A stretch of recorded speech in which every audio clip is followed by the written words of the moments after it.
Hello and welcome to a special bonus edition of the KLNS Rugby podcast.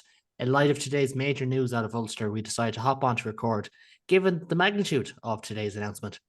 The club have confirmed that Dan McFarland resigned as head coach at the province mid-season after 5.5 years at the helm.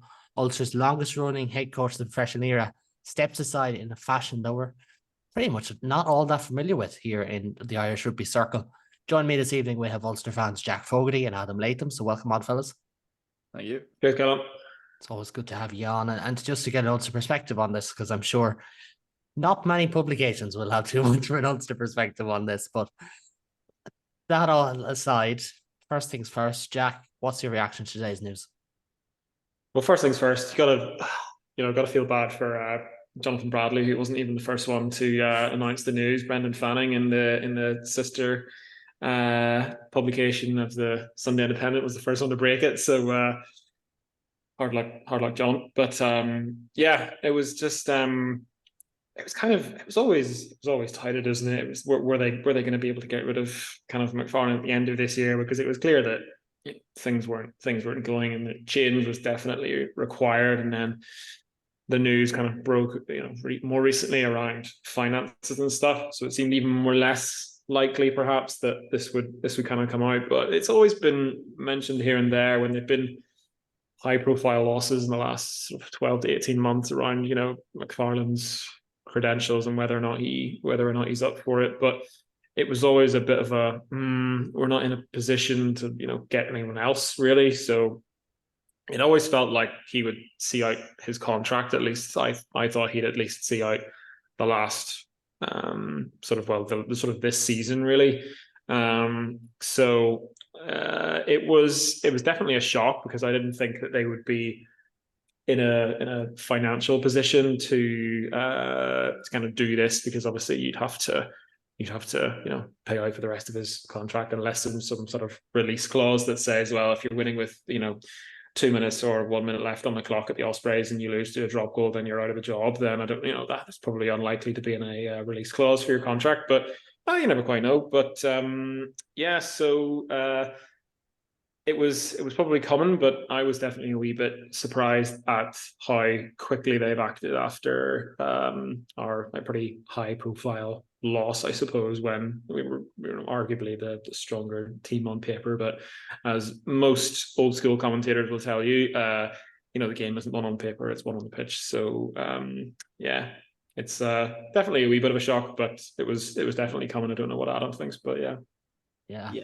There is that element, isn't there? The fact that it's like shock but not surprise kind of mindset, because even when the rumors started circling out last night, like, I think I wasn't the only one. It was straight on to different people that who might have some insight, and eventually it was like, players are being told this is done, it's just waiting. And then you have the likes of Bernard Jackman coming on a podcast today saying, we heard last night about Richie Murphy. It's like, that's how far ahead of the process that these lads are ahead of us, never mind people who think we know what's going on. But Adam, I'll come to you. Jack teed it up as well. What was your reaction to what felt like the longest day of Ulster rugby? We've had longer, but I feel like it's perfect. I think Jack so sums it up perfectly. It was sort of that, saw last night, didn't quite believe it. Went to sleep around about 10. So when the news first broke, it was around about 11:30, and then woke up this morning thinking, oh, they've done it. We don't exactly still know how he's done it. It's always sort of like a step down. Did we tell him to step down? Did we force an arm? Was it because, as Jack said, our financial issues are shocking, and we're about to lose like 10, 11 players next season? How for Dan, he seemed out of it in the interview, the Ospreys interview that kind of went semi-viral. And I made my point known, sort of like, he seemed like a man that was just caught like a deer trapped in headlights. Just sort of that shock of the last minute drop goal completely wobbled him. But I said to an Ospreys fan, it was just sort of like that was him trying to, he always never blamed himself. And when there was an opportunity to blame himself, he always put out sober in the last couple of weeks. Soper was sort of like the press guy. So that's why the news was shocking. I thought it was a long time coming, but I thought he was going to stay, as Jack said, till the end of the season, because Yeah. I don't remember a time bar. I think Les Kiss, Jack, you might correct me. I think Les Kiss left midway through the season, didn't he? And that's when we brought in Neil Doak, and then John O'Gibbs came in, or is that before? No, Neil Doak was before Les Kiss. One of I don't one of know. the two, yeah. Yeah, John O'Gibbs was definitely the last one, and then yeah, it was I can't remember the order of it, but it was it's just I think around yeah. that time anyway. But Dan McFarland being the one that the stat that shocked me the most about it coming today was the fact that he's our longest professional coach. Yep. I would have thought like, oh, there surely has to be someone. I thought Mark Anscombe was there a lot longer than, I don't know why. I think it Yeah, was he was only like 2 years, wasn't he? yeah, Or three yeah. I years. think that first year was so glorious, going like 13 games unbeaten. um, but, but yeah, it surprised me. Yeah, it did. Certainly the way it's went about and how long it took for them to confirm it, because it was about 2 hours ago, wasn't it? When they Yeah. confirmed it. Yeah, that's the Mhm. thing. And it is that, surprise, but as you mentioned, the financial aspect of it as well. And like I'm from what I've been well aware of, the RFU, even when the pressure came on earlier in the season when Ulster went through a bad patch, and last season, and same with Connacht and Munster and different teams, is the RFU are not in the business of sacking coaches. So then you think of it and Ulster's financial issues, and you did start to think might be a bit of a purgatory year that they just go to next year with Dan McFarland. He sees out his contract and they go from there. But I think that's when, because it hit last night, it was such a big shock. But it's important to strike a bit of balance as well, because he leaves with a winning percentage of above 60%, which for Ulster is really, really good. It's far removed from the former Scotland and Leinster head coach, for instance, and lads like that. But he's also the longest serving, as you mentioned, Adam. And I'll come back to you because Dan McFarland inherited a squad that needed to be rebuilt from the ground up. So looking at it from that angle, what have you made of the rebuild that he's constructed? I thought he did at the very start. I see him as a good coach. I think it was just the last 2 years there's been some type of downfall. So at the very start, Ulster were in turmoil. We were in some sort of free fall. The sort of the court cases and everything else around that. Just I remember that was at the time we came like fifth in the league and we had like Charles Piatow and stuff, and it was just a bit weird. Um, and then, of course, we've had like new fly halves come in and things like that. I think Dan McFarland did a very good job of steadying the ship. But is that, we'll probably get onto it later on, is that due to Dwayne Peel's involvement and Jared Payne's involvement in the backroom stuff? Because I think Dan McFarland's a very good sort of organizational coach, and he seems to work well with loads of forwards. And when we had Dwayne Peel, it seemed like our backs were allowed to freely move whatever they want. And from what I've read, Dan McFarland's now taken a lot more of attack as soon as Soper came in. So he's taken more of the attack on. And we kind of do this one-dimensional maul thing where all we do is score try-off mauls for the past 2 seasons. It worked last year, to be fair. Like Tom Stewart would be very happy with that tactic. Oh yeah, it did. It worked perfectly. But I'm just thinking of like our backs performances from I speak about backs because I feel like that's the biggest change. Our backs from the start were this sort of, you're allowed to creatively freedom. They're scoring good rugby, running rugby, sort of the start of Jacob Stockdale like kicking on into form, and Craig Gilroy was still scoring tries, and we've had all those centers come through. Um, I just kind of think that now you kind of see it, and we couldn't string a couple of passes together, and the loss against Connacht last year. Um, and I think he did very well for what he was given. And I feel like the results in the knockout games, I think that he should have left possibly at the end of the Connacht game last year. I think there was no sort of recovery aspect, because the year before was the Stormers in the last minute. a last minute kick. Yeah, he did very well. I do think the rebuild worked. I think he stayed. Professional sports, ruthless. And the fact that we've spoke about how 6 years is quite a long time in professional sport. I think 3 years, like his first 3-year contract was good enough so that we should have looked on to push on maybe and kick on. He did a very good rebuild. He's solid rebuild. I don't think he's tarnished anything. I think it's just the last 18 months has sort of driven us in this way.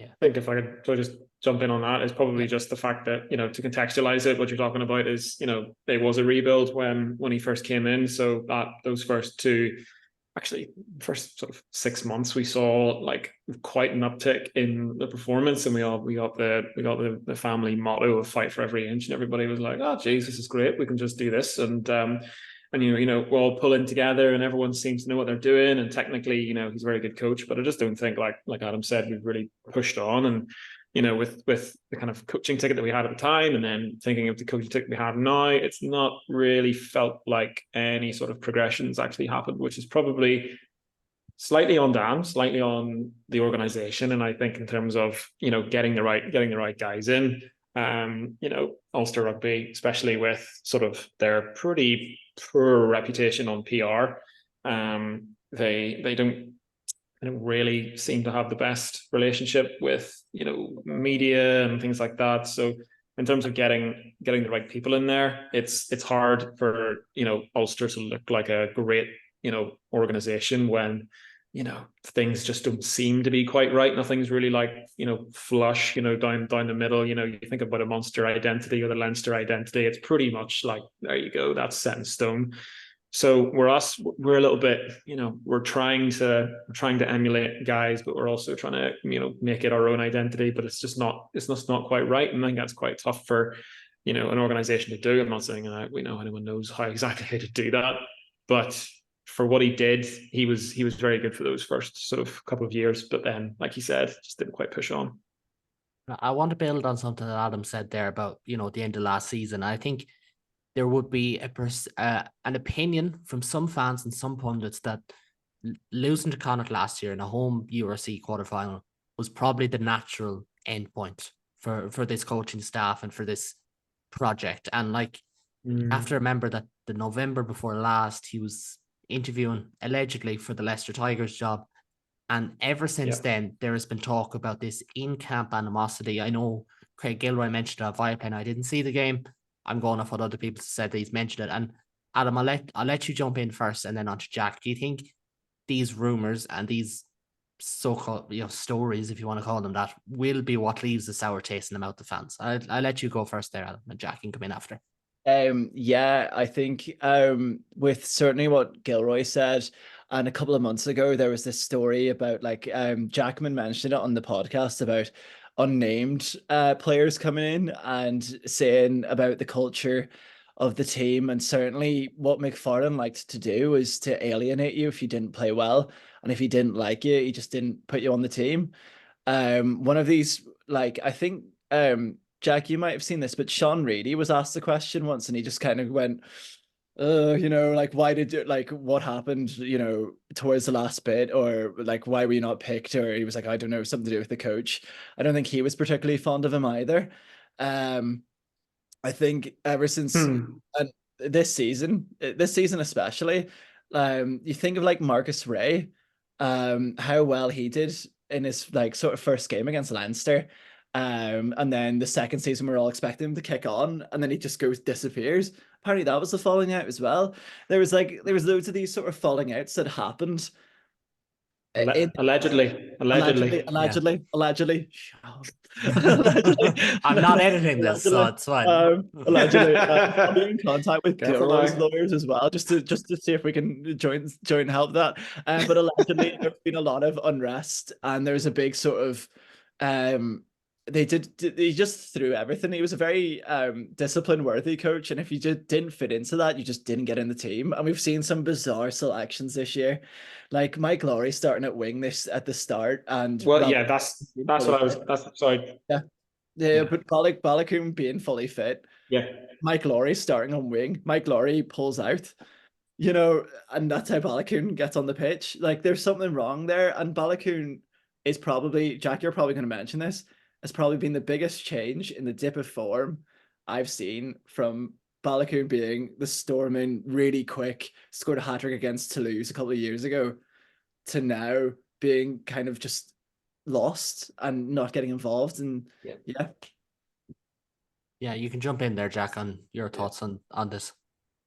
Yeah, it's the only thing we can kind of say with any certainty is when you look at selection. So when we're talking about guys like Marcus Ray, you think about when they came in, you know, there was a slightly different coaching ticket. You know, we were talking about McFarland, Peel, Payne, and that sort of triumvirate who did very, very well, and everyone was very happy.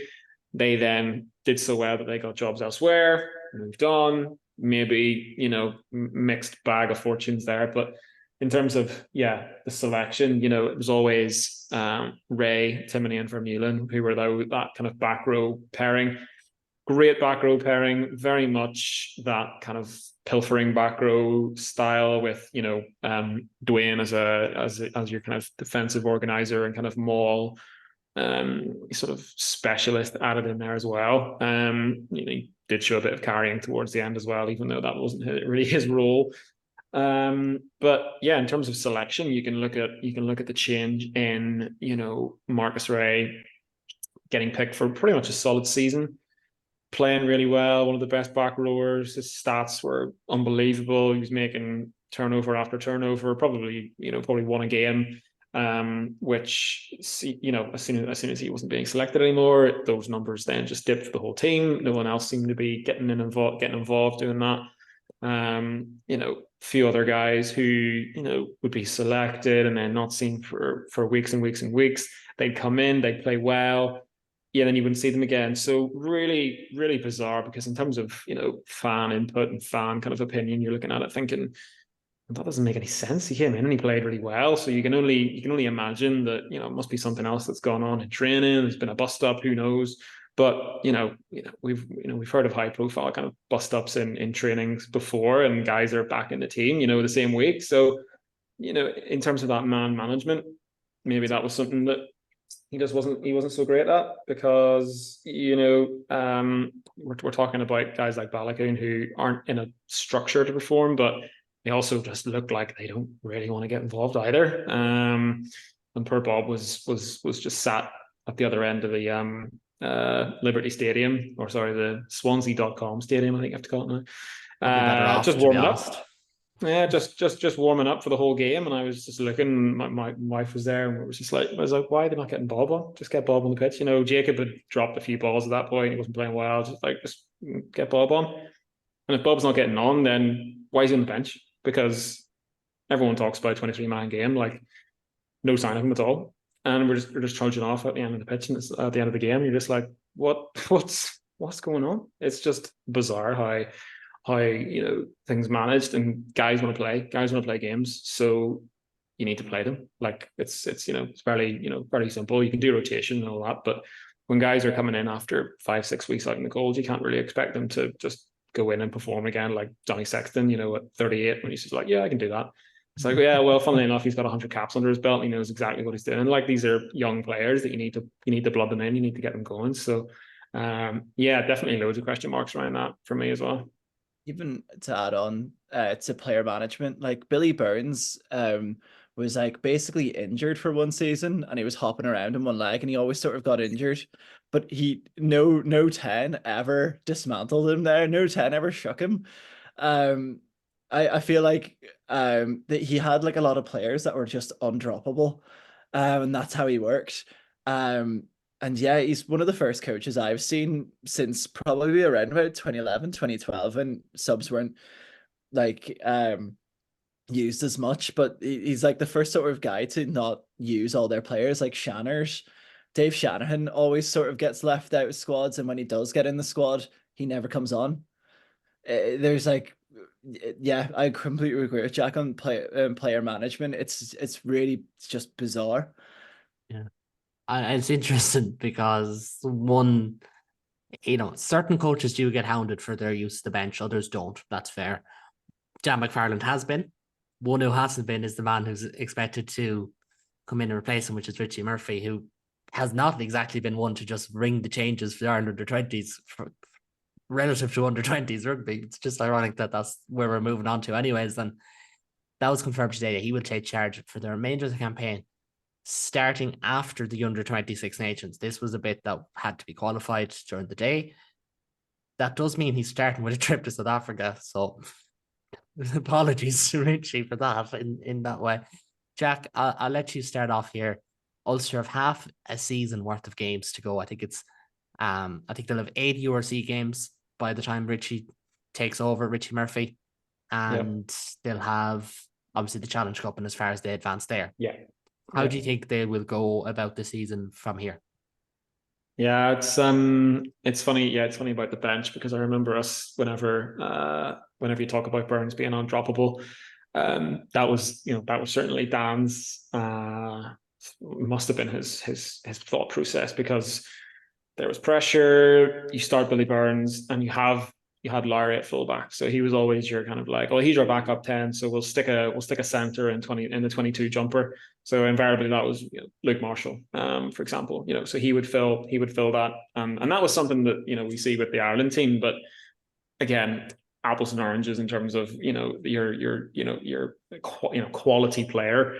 When you have the likes of a Ringrose or something like that, you can stick a center on in at the end, but they would always have a backup fly half. It's pretty much it's a rule as old as time. It's if you're a rugby supporter, it's like you have a kicker on the bench and you have a fly half on the bench as well who can dictate play. So yeah, look, like the rest of the season, luckily enough, it's Dragons at home, which you'd imagine you wouldn't need a hell of a amount of coaching input to be able to get past one of the worst teams in the URC. So you'd be hoping for a bonus point win, really, minimum, because of where we're at and what we need.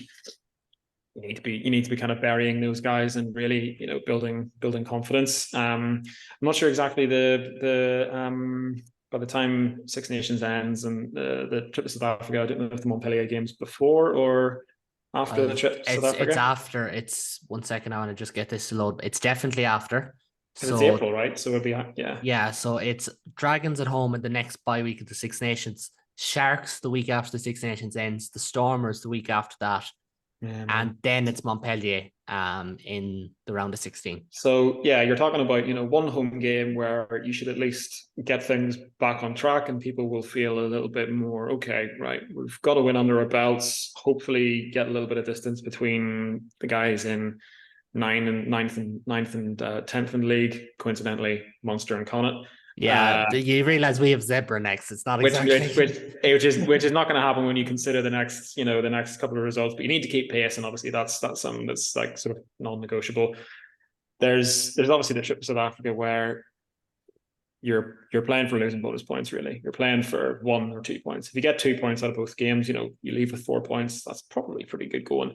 But potentially the Sharks could be vulnerable. We've won down there before with the likes of Flannery.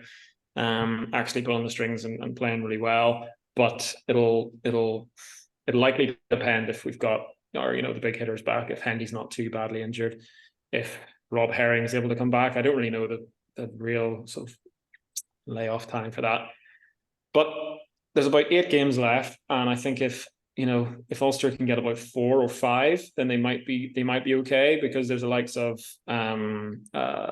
Dragons, Cardiff, Scarlets, Benetton at home, which is certainly a lot easier than Benetton away, where we've lost previously.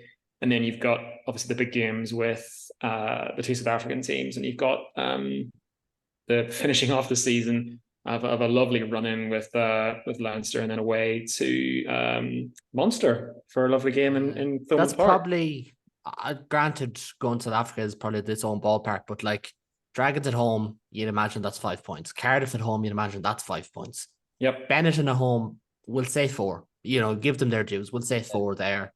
Scarlets away is probably 5, especially if you've all your internationals, and if you're not Well, in if the Munster Challenge can Cup, go there and get a bonus point win, then we can as well. You know. yeah, funny. Leinster at home. I mean, 0. yeah, but like it's the one game you get up for, and then Munster away is probably the one. That's probably your hardest game to go from here. Bar the South Africa trip. I know I'm limiting it. Bar Stormers, but yeah, I mean we've been spanked in Thomond before, not that long ago. So yeah, it's on Same par again, please. Well, we'll see. We'll see. Richie Murphy's going to save us all, so it's going to be fine. RG Snyman's last game. We're all just gonna. Oh, I think he's stop. anyway, Hasn't he? I'm gonna get things back on track here because we did a question in from Liam Adam, and he wonders how do you think Richie Murphy is going to do in what is essentially a trial run for the gig? Because you'd imagine he's one that's going to be up for the running. I can imagine there's like a lot of talk of like who we can get, and I think Richie Murphy's probably the best one that we can get given our budget.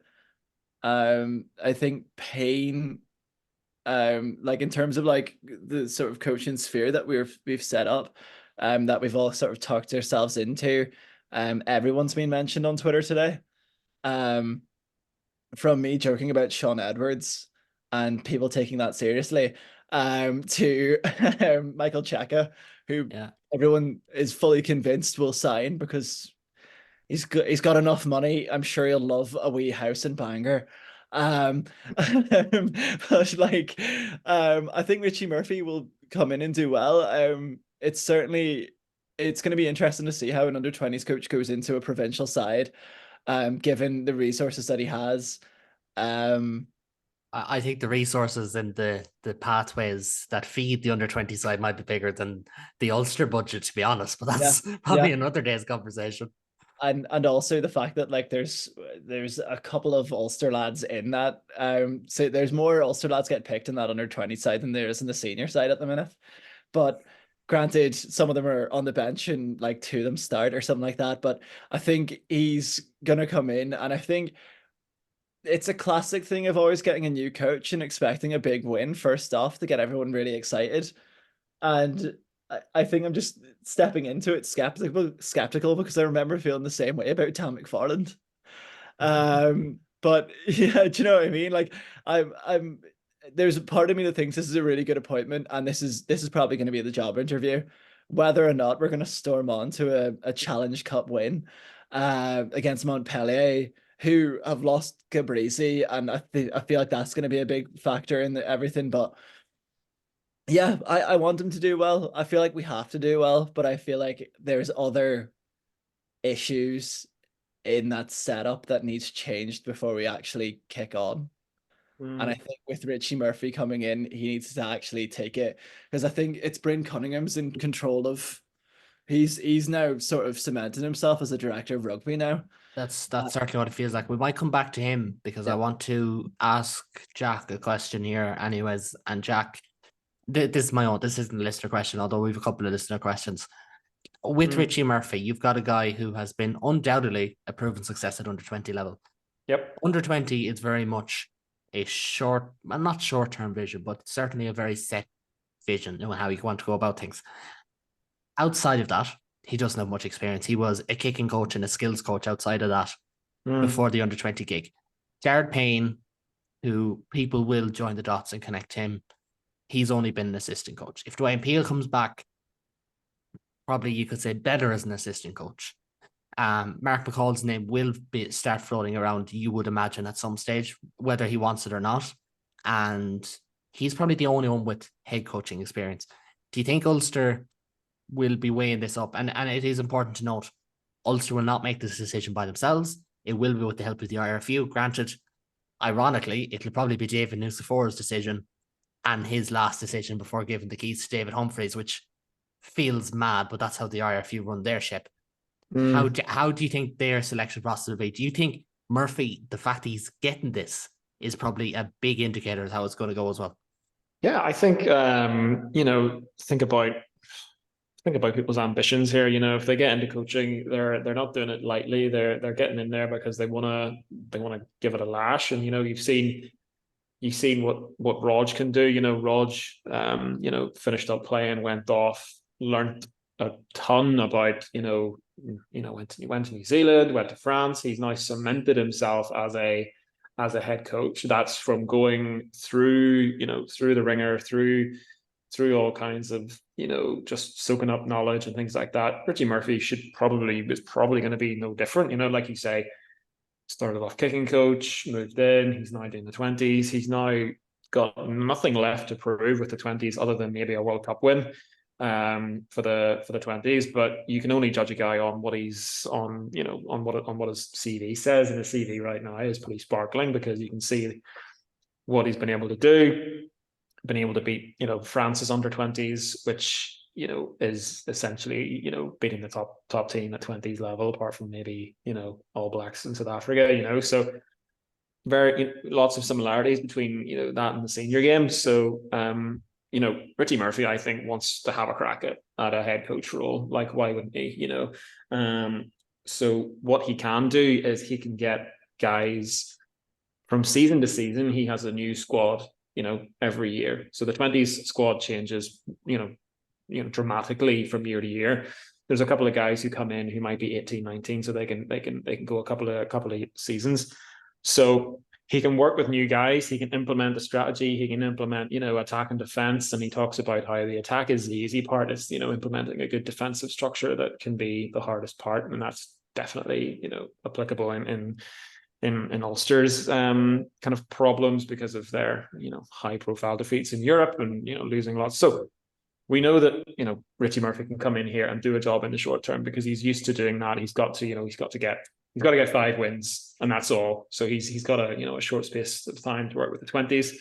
So yeah, he's got this. He's got 9 games say left of Ulster's season to try and say, right, how many of these can I win? Can I get 9 from 9, 8 from 8? That'll be the a couple of losses along the way maybe, but that's the kind of the outlook. And then absolutely, if he goes and we get to a final of a Challenge Cup, or we get to a final of the URC, you're going to be like, give the man the keys, like, because you're only basing this off what he's done. And if what he's done is get you to a place where you never thought was possible, mid-season, getting rid of your head coach, and you got to say fair play to the man, give him a 1-year deal, see what else he can do, and then you reevaluate. You might be looking long term in terms of, right, what's the rest of the coaching setup going to look like, and that is a whole other sort of question. I don't know if you want to get into that right now, but in terms of what Richie wants to do, he might have his eyes on other coaches as well. So there's a whole myriad of things. It's not just winning rugby games. It's thinking about, like, right, how's the development going to work? How are we going to get these young guys, Mikey Lowry, James Hume, guys who've started really well in their sort of Ulster and Ireland careers, to actually push on and continue that development through good coaching, because they don't just become these good players and then at 25 they're absolutely rounded and they know exactly what to do. You need to continue that into the late 20s, where they have setbacks. And Jacob, for example, has had setbacks. He's had injuries. He's had high profile incidents where he's missed, scoring in the corner against Leinster. Massively knocks his confidence. Now, is Dan McFarland your kind of head coach that you want to go and put your arm around him and say, yeah, don't worry, we'll get you back to where you need to be. Think about the emotional intelligence that Andy Farrell is bringing to the Ireland setup, and you think, Jesus, that man, you just run through a brick wall for him. So if that happened to Jacob now, you'd think, get Andy Farrell on the phone. He will sort you out. By the time you have breakfast the next day, he'll be around there making you a Sunday dinner or whatever. He'd just be doing whatever he could to make you feel good about yourself again. So it's one thing, developing good techniques and good attributes for guys, but in terms of getting them emotionally to a level where they can perform, that's a whole other kettle of fish altogether. So if Richie can kind of implement that and get guys just feeling good about themselves, then I'm sure that'll go a hell of a long way, because I think that right now there's just not really that certainty where players are unsure, they're making mistakes, they're not really sure if they're going to get lambasted in the media for having a poor training week or something like that. So it's just it's just tough. Like, so I wish Richie Murphy all the best, and if he gets a 55-60% win ratio, then I think he might just get the full-time job too. Yeah, fair enough. Adam, I might just come to you because we're going to talk about replacements in down the line after this, but because of your own stances, I think it's fair to say you think it'd be Richie Murphy. But if it's going to be an Irish coach, for instance, and we're just based on Ireland because we do not have, there's not enough hours in the day to go through every rugby coach in the world that's not Irish. But Jared Payne, we've mentioned, Richie Murphy, we've mentioned. You've got the likes of Noel McNamara at Bordeaux, Nigel Carolan, he's at Glasgow. You could throw in maybe someone like Donegal Ryan at La Rochelle, for instance. If they're going to go Irish, they're going to go out maybe outside the country. Does any of those names stand out to you, essentially? And Mark McCall, I should add as well. I think Noel McNamara is everyone's sort of quite keen on that name. And I think it's fair play because Bordeaux, look at the way Bordeaux are set up at the minute. Noel McNamara has like proven himself in the under-20s and now he's in the top 14. I'd say top 14 is like quite a different league where we haven't, not off the top of my head, quite seen anyone really going. We've seen a lot of URC coaches go from URC to, sorry about the light. By the way, I don't know. It's fine. It's like I'm in some type of disco. But we've not really seen many URC coaches go over. No, top 14 go to URC. We've seen a lot of URC go to top 14. But Noel McNamara, I feel like it's a funding issue. I feel like most of the names that you've read are funding issues. Will Jared Payne ever be tempted back? I feel like he's the everyone seems in the player group, at least anyway, seem to really enjoy his presence and seem to really actually enjoy his coaching input. I feel like he's a very good coach. And he also had a bust up allegedly with Dan McFarland, leading to Soper getting the assistant coach and Payne moving on. So I feel like out of them all, I would love Jared to come back. I would love to see what he would do to the team in a head coach role. Granted, he's not had the experience just yet, but McFarland didn't have the experience beforehand. I think he was the assistant coach all throughout his career at Glasgow and then at Scotland. So you saw what McFarland did in the last few years, and then you know that Payne's going to come in and he'll know some of the lads, and certainly some of the younger lads that he would have worked with in the academy are now senior players. I'm thinking the likes of like Hume and Laurie and things like that. Like, I feel like he can come in and almost the Ulster lads will benefit from seeing a familiar face come in like Payne as head coach, and Payne basically giving the reins and saying, listen, he's one of probably, in my opinion, growing up, he was my favorite player, and I think he's such a smart player. So I feel like he's got a lot to give in terms of coaching. So I would probably say Payne if it wasn't Richie's. Yeah. And Jack, I'll come back to you because you mentioned the backroom staff and the assistants and all that. And that's one that we want to get on to as well. Seamus asked, what do you think is the future of the rest of the backroom staff? So Dan Soper, Roddy Grant, and I don't know the rest. I know those two names. I don't have them written down. Apologies. No, yeah, what we have, so Soper was doing attack. I think he was previously skills coach. We had Johnny Bell, who came in after Payne left. Craig Newby then came in to do skills after the reshuffle when Soper stepped up to do attack. So I'm pretty sure that's kind of where we're at. Roddy Grant does forwards, but then again, McFarland's doing a lot of that anyway. So Roddy probably just carries on doing that himself. And for the most part, he's actually probably been, in terms of, he was there at the start as well with McFarland, and he's been there since. So he's actually done very well for himself. The start of this season has maybe not been so great, but again, we don't know how much of that is down to Roddy and how much of that is down to Dan. So I mean, I'll give him the benefit of the doubt and say Roddy Grant's done a very good job. But yeah, the other name we haven't mentioned is Ruan Pinar. He was quoted potentially getting the job at Cheetahs down in Bloemfontein. Whether or not, I don't know, the IRFU want to make him an offer and swoop in there and try and get him. Well, they didn't before. Well, wink. I've got a house in Belfast. there's trauma there, lads, but it can be rectified very quickly with a wee phone call to Bloemfontein, to the PNR residents, and profusely apologise for the way in which the IRFU treated them. But there's no problem with foreign coaches coming in. They're not blocking any local coaches.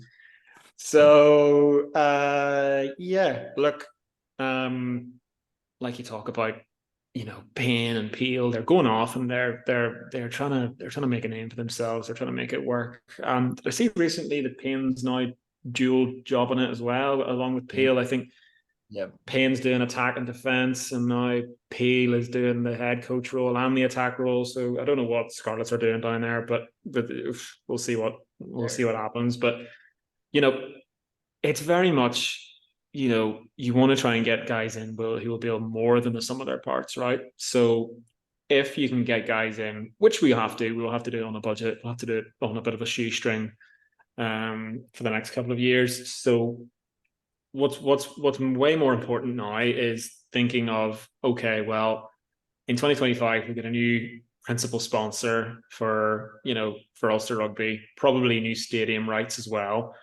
So whether or not that changes things, and you can put, a business plan in place to think about, right, well, we're going to get this, and this in place, and then we'll be in the position to offer these contracts to Payne, Mark McCall. So that then starts forming a little bit in your mind, like, okay, Richie Murphy probably will have a job with us next year, because there's unlikely to be anyone who we need to go in this summer. Noel McNamara signed up. Jared Payne's probably signed up, although I don't know what his contract is, but he only started this year with Scarlets, right? So he's likely to have 1 to 2 year deal. Peel, for all intents and purposes, he wants the head coach role. So will he get it with Ulster? I don't know. Would you bring those guys back? Who do you keep? Do you, in terms of, the guys that are there at the minute, defense has been really poor since the Payne left. In terms of individual player confidence, we know that guys just loved working under him. Hume just talked about him incessantly, just talking about how much he learnt from him, and just seeing pictures and things like that, to being able to have that confidence. So for me, I'm a big one about, emotional intelligence and getting the best out of guys, even when they might not be the best technically gifted of players. But building on players' confidences is massive, and I'm sure that one of the great things that Richie Murphy would be able to do is to instill that confidence in young guys. Obviously, a lot easier when you haven't had much heartache to speak of in terms of under-20s levels.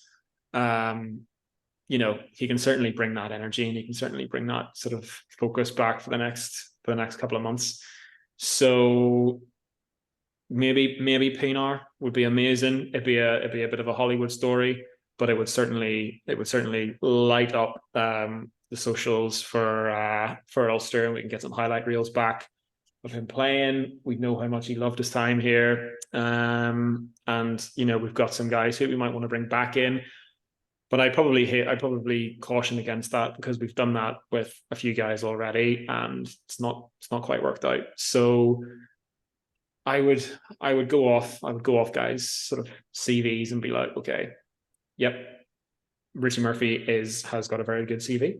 Noel McNamara has a very good CV.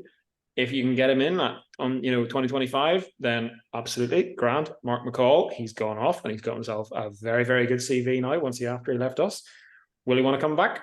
That's up to him. But he's another one in 2025. So very much, do you wait and just suffer for another year or so, which may have to be the case, or do you try and put yourself in another potentially vulnerable financial position by breaking someone else out of their contract, which when you've already paid off McFarland and let off so many players, at the end of this season, what's the squad going to look like? What coach is going to really come in and go, oh great, yeah, we've got a load of players here we can deal with. We're going to end up looking more like a Welsh region than we are an Irish province, so could be tricky. a bunch of under 15s and Stephen Kitsoff.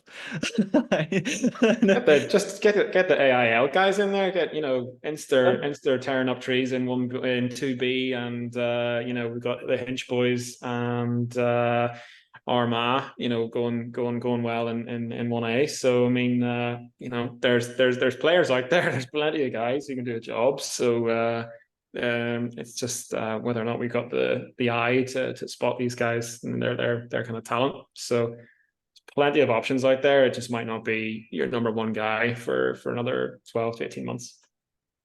I'm a little bit conscious on time, so I'll finish up on this. We had a question about Johnny Petrie and Bryn Cunningham.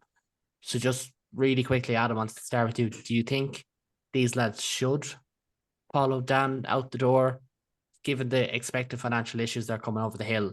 And do you think they will? Just really quickly. Yes, and will they? No. I think I've read that Johnny Petrie, he went for the Scotland CEO job, and as far as I'm reading from forums, etc., Twitter, that he hasn't got the job. So he's staying in here for the long ride. Bryn Cunningham, a lot of question over why he was in the coaching box. He's always in the coaching box. He's just there to sign people. Now he's a director of rugby. We've seen a lot of issue with our player recruitment over the last couple of years, and I don't think he's quite proven himself to be that reliable to be a director of rugby. And I feel like they should both go to have more of a professional setup, because I think Petrie sold us a dream, much like Shane Logan, but he dialed it down a lot. And then he went on to say last year with the CEO update, he promised us the Shane Logan dream essentially as well. But now we're looking at going into next year, extending our contract with our current sponsor because we couldn't find any other sponsor this year. We're looking at somewhere, we don't have a kit supplier for next year just yet, as far as we're aware. I just think that it's so terribly handled. And the fact that some people would say, oh, so Kitsoff's on a mad contract. Apparently we didn't know the financial struggle before that when we signed the deal. And then that's when the whole La Rochelle pitchgate happened. And then we decided to get a plastic pitch, which I don't think has paid off. It's been more of a benefit to players coming over and playing against us, playing fast flowing rugby, whilst we play like one dimensional, sad rugby at the minute. So I think they should both go, and I feel like these two are also main reasons into why the likes of Johnny Bells came back, who I think was a very good defensive coach when he was with us. He left, he went to struggling English teams, and they went down due to financial troubles, and we sort of gave him a job as a comfort blanket, and we couldn't get anyone else. So I feel like they should both leave. Jack, finally to you. Johnny Petrie, Bryn Cunningham, do you think they should go? Do you think they will go? I think if you're talking about financially, you're looking at Petrie, and if you're looking at that and you're looking at what's happened and the amount, the size of the squad that we had last year versus the size of the squad that we're going to have next year, you can see the correlation between, all right, well, those guys didn't quite work out, and we spent a bit of a fortune doing that. So in terms of the finances, that was probably an irresponsible kind of action to do. How we handled Pitchgate is a whole other thing. That is again an organizational problem. Regardless of how soft the ground was on the day when Petrie went out and started tweeting about it, doesn't matter. EPCR have to come and make that assessment 24 hours before, so you're done. And then sort of Bryn, I don't really know what Bryn does. Like, I think he's like rugby operations, so like he should be able to organize and kind of be a little bit of a, I don't know, spiritual, cultural leader, so that he knows the kind of vibes that we want in Ulster rugby. Like, I don't know. I don't know if that's Bryn's. Again, Bryn's CV is limited, right? Like he got this job after he retired. So for all intents and purposes, I think Bryn is probably a lovely guy, and he's probably great. But what do we need? We need Ulster to be, you know, financially stable. So we need somebody with a bit of business acumen. We need someone who's still a bit of a long-term vision, who will, you know, keep us on the straight and narrow. And then we also need that director of rugby who is going to implement a strategy on the field, who will be able to direct these coaches, whoever they may be, in the next 12 to 18 months to develop Ulster rugby into having, you know, the identity, having a style of play, having something that will bring people back in, pay for season tickets, you know, buy jerseys, get the names on the jerseys, whatever, you know, like all of those pieces that we kind of take for granted a little bit will make up what Ulster rugby is going to be like in the future. So considering where we were, our recovery, and then our, you know, another demise almost, you'd have to say that they've not really covered themselves in tons of glory. So they both might have to go as well. Absolutely. Well, thanks very much to Adam and to Jack for joining me, lads, this evening, because it has been very good to get your insight on it from an Ulster perspective, because as I said at the top of the show, it's not something that we might get a lot of, that we might even have time to get a lot of, considering we're in the middle of a Six Nations and the likes. So thank you very much for joining me as well on short notice, as well as that, because obviously it was a bit of a shock announcement. Adam will be back with me tomorrow night as we preview Ireland against Wales. He's alongside Tom and Jamie for that one, so stay tuned for that. But as always, thanks home to everyone for listening. If you do like what you see or hear, please do like, subscribe, leave a review. Apparently it makes all the difference. I don't know. But we're doing very well at the moment. So thank you very much for everyone for listening so far. And you can find the links for the lads below. But for now, until next time, until tomorrow, I suppose, take it easy.